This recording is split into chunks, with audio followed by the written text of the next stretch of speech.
Friends, आज का हमारा टॉपिक है एंडोस्पर्म।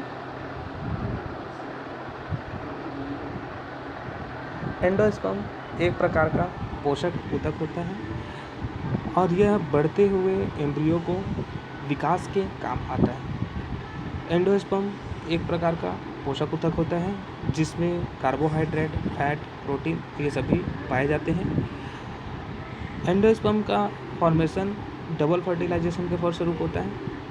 फर्टिलाइजेशन की प्रक्रिया के दौरान जब पॉलन से पॉलन ट्यूब निकलता है तो उस पॉलन ट्यूब में दो मेल गैमेट्स प्रेजेंट रहते हैं जो कि एम्ब्रियो सेक के अंदर विसर्जित कर दिए जाते हैं। जैसे ही पॉलन ट्यूब एम्ब्रियो सेक के अंदर एंटर करता है तो एंटर करने के पश्चात मेल गैमेट एम्ब्रियो सेक के अंदर प्रेजेंट एक सेल के साथ फ्यूजन करके डिप्लॉइड जाइगोट का फॉर्मेशन कर लेता है, जबकि उसी समय पॉलन ट्यूब के अंदर एक और मेल गैमेट रहता है, वो एम्ब्रियो सेक के अंदर जाने के बाद सेंट्रल सेल के साथ फ्यूज़न करके 3N का फॉर्मेशन कर लेता है और इसी प्रोसेस को ट्रिपल फ्यूजन कहते हैं। और उस ट्रिपल फ्यूजन के समय बनने वाला जो प्रोडक्ट होता है वह कहलाता है प्राइमरी एंडोस्पर्म न्यूक्लियस। जैसे कि इस डायग्राम में बताया गया है, पॉलन ट्यूब जैसे ही एंटर कर रहा है उसी समय एम्ब्रियो सेक के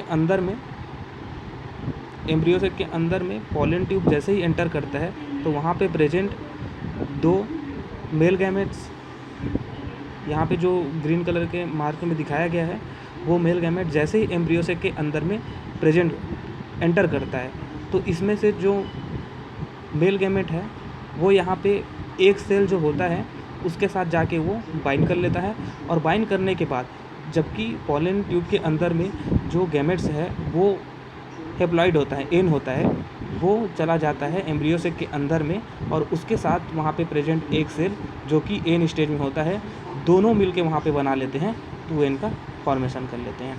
उसी प्रकार एक और सेल पॉलन ट्यूब के अंदर में रहता है, वो पॉलन ट्यूब के अंदर में जाने के बाद जैसे ही पॉलन ट्यूब के अंदर में जाता है तो एम्ब्रियो सेक के अंदर में जो सेंट्रल सेल पाया जाता है जो पहले से ही 2N होता है तो उसके साथ वो जाके फ्यूजन कर लेता है N और दोनों बना लेते हैं 3N और यही 3N कहलाता है ट्रिपल फ्यूजन। और यही ट्रिपल फ्यूजन आगे चल के किसका फॉर्मेशन कर लेता है, एंडोस्पर्म, प्राइमरी एंडोस्पर्म का फॉर्मेशन कर लेता है। जैसे ही फॉर्मेशन कर लेता है उसी को ही PEN बोलते हैं। P का होता है प्राइमरी, E का होता है एंडोस्पर्मिक और N का होता है न्यूक्लियस। और यही न्यूक्लियस आगे चल के डेवलप होके एक एंडोस्पर्म का फॉर्मेशन करता है। अगर हम बात करते हैं एंडोस्पर्म की तो एंडोस्पर्म 3 टाइप्स के होते हैं। पहला टाइप है न्यूक्लियर एंडोस्पर्म, दूसरा है सेलुलर एंडोस्पर्म और तीसरा है हेलोबियल एंडोस्पर्म। न्यूक्लियर एंडोस्पर्म की बात करते हैं। न्यूक्लियर एंडोस्पर्म्स वह होता है जिसमें इस प्रकार के भ्रूण कोश में एंडोस्पर्म में निर्माण के सर्वप्रथम प्राइमरी एंडोस्पर्म न्यूक्लियस जो पेन होता है वह पेन एक प्रारंभिक सेल के स्टेज में होता है, एक ही सेल होता है, वो आगे चल के न्यूक्लियर डिवीजन करता है। न्यूक्लियर डिवीजन होने के बाद वह सेल कंटिन्यू डिवीजन होना शुरू हो जाता है और वह स्वतंत्र न्यूक्लियर डिवीजन करता है। यहाँ पे देखो इस डायग्राम में दिया गया है, मार्कर ले लेते हैं। यहाँ पे प्राइमरी स्टेज में दिया गया है, ये जो पेन जो होता है प्राइमरी एंडोस्पर्म न्यूक्लियस, यह आगे चल के कंटिन्यू डिवीजन करना शुरू कर देता है। वह डिवीजन होता है फ्री न्यूक्लियर डिवीजन और जैसे ही फ्री न्यूक्लियर डिवीजन होता है वो आगे चल के एक सेल से 2 सेल का फॉर्मेशन कर लेता है। 2 सेल का जैसे ही फॉर्मेशन हो जाता है उसके बाद 2 सेल का जैसे ही फॉर्मेशन होता है उस समय के बाद वो फिर से कंटिन्यू डिवीजन करते जाता है और कंटिन्यू डिवीजन के बाद वह एक सेल से 2 सेल का फॉर्मेशन कर लेता है, 2 सेल से 3 सेल का और 3 सेल से 4 सेल का।